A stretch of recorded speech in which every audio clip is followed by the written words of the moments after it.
Hello दोस्तों, आज हम लोग पढ़ने जा रहे हैं आर्टिकल 32 के बारे में। आर्टिकल 32 को जो है संवैधानिक उपचारों का अधिकार कहा गया है। यह संविधान का संरक्षक या न्याय का झरना कहा गया है आर्टिकल 32 को। आर्टिकल 32 को जो है डॉक्टर भीमराव अंबेडकर साहब कहते हैं कि संविधान की आत्मा आर्टिकल 32 को कहा है। इसकी अवधारणा जो है ब्रिटेन से लिया गया है। यदि राज्य किसी व्यक्ति के मूल अधिकारों का उल्लंघन होता है, यदि राज्य द्वारा किसी व्यक्ति के मूल अधिकारों का उल्लंघन होता है तो उस व्यक्ति को आर्टिकल 32 के तहत सुप्रीम कोर्ट जाने का अधिकार दिया गया है। सुप्रीम कोर्ट व्यक्ति के मूल अधिकारों को सुनिश्चित करने हेतु रीट जारी करता है। रीट क्या होता है? तो रीट एक प्रकार से उच्चतम न्यायालय या उच्च न्यायालय द्वारा जारी किया गया एक आदेश होता है जिसका उद्देश्य व्यक्तियों के मूल अधिकारों का संरक्षण करना है। सुप्रीम कोर्ट के मूल अधिकारों को सुरक्षा प्रदान करने के लिए 5 प्रकार के रीट जारी करता है। सुप्रीम कोर्ट व्यक्ति के मूल अधिकारों को सुरक्षा प्रदान करने हेतु 5 प्रकार की रीट जारी करता है। पहला हो गया बंदी प्रत्यक्षीकरण, दूसरा परमादेश, तीसरा उत्प्रेषण, चौथा प्रतिषेध, पांचवा हो गया अधिकार परीक्षा। बंदी प्रत्यक्षीकरण क्या होता है? तो सशरीर प्रस्तुत करना, ब्रिंग द बॉडी।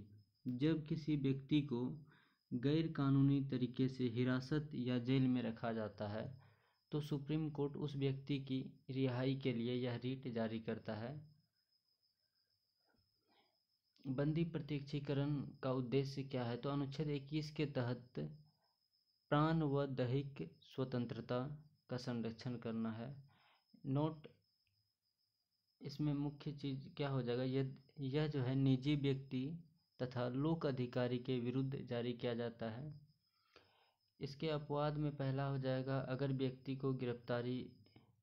की गिरफ्तारी विधि के अनुरूप हो, यदि उसने न्यायालय की अवमानना का उल्लंघन किया गया हो उसके द्वारा, यदि उसे निवारक निरोध के तहत विरासत में लिया गया हो। उसका दूसरा होता है परमादेश। परमादेश का तात्पर्य होता है हम आदेश देते हैं, अर्थात टू डू योर जॉब। यह रीट तब जारी की जाती है जब कोई सरकारी अधिकारी जो है अपने कर्तव्यों का पालन नहीं करता है। यह लोक अधिकारी के विरुद्ध जारी की जाती है। इसका अपवाद हो जाएगा यह जो है निजी व्यक्ति के खिलाफ जारी नहीं की जाती है और यह राष्ट्रपति और राज्यपाल के खिलाफ जारी नहीं की जाती है। उच्चतम न्यायालय के मुख्य न्यायाधीश के खिलाफ भी जारी नहीं किया जाता है। अब इसके बाद हम लोग देखेंगे प्रतिषेध को। प्रतिषेध का तात्पर्य होता है रोकना या मना करना, स्टे। जब सुप्रीम कोर्ट को यह लगता है कि कोई न्यायालय अपने क्षेत्र से बाहर जाकर कोई कार्य कर रहा है, कोई न्यायालय अपने अधिकार क्षेत्र से बाहर जाकर कोई कार्य कर रहा है, तब यह रीट जारी की जाती है। नोट, यह न्यायालयों के विरुद्ध जारी की जाती है। यह रीट जो है न्यायालय के विरुद्ध जारी की जाती है। यह रीट जारी होते ही संबंधित न्यायालय में जो कार्रवाई चल रही होती है वह कार्रवाई रुक जाती है उसी स्थान पर जिस स्थान पर यह आदेश दिया जाता है। इसका उद्देश्य क्या होता है? तो जारी कार्रवाई को रोकना। एग्जाम्पल अगर इसका देखा जाए तो पहला एग्जाम्पल हम लोग देखते हैं बिना सूचना के गवाह को प्रस्तुत करना, इसके लिए भी यह रीट जारी किया जा सकता है। दूसरा हो जाएगा अधीनस्थ न्यायालय द्वारा अपने क्षेत्र अधिकार का उल्लंघन किया जाना। अब हम लोग देखते हैं चौथा को उत्प्रेषण। उत्प्रेषण क्या होता है? तो उत्प्रेषण का मतलब होता है प्रमाणित होना या सूचना देना, प्रोड्यूस द सर्टिफिकेट। जब सुप्रीम कोर्ट को यह लगता है कि कोई न्यायालय अपने अधिकार क्षेत्र से बाहर जाकर कोई कार्य कर रहा हो, तब यह रीट जारी की जाती है।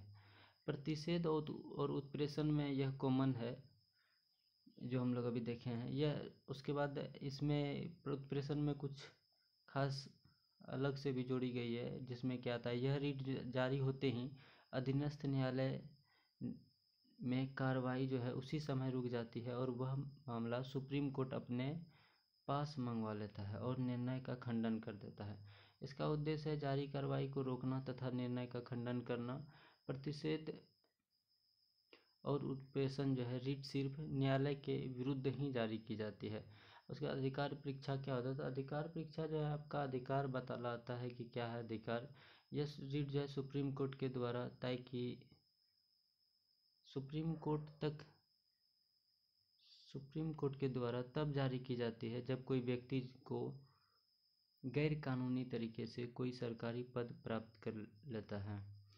इस रिट के माध्यम से सुप्रीम कोर्ट संबंधित व्यक्तियों को इस पद के लिए योग्यता की जांच करता है और दोषी पाए जाने पर पद छोड़ने का आदेश दे सकता है।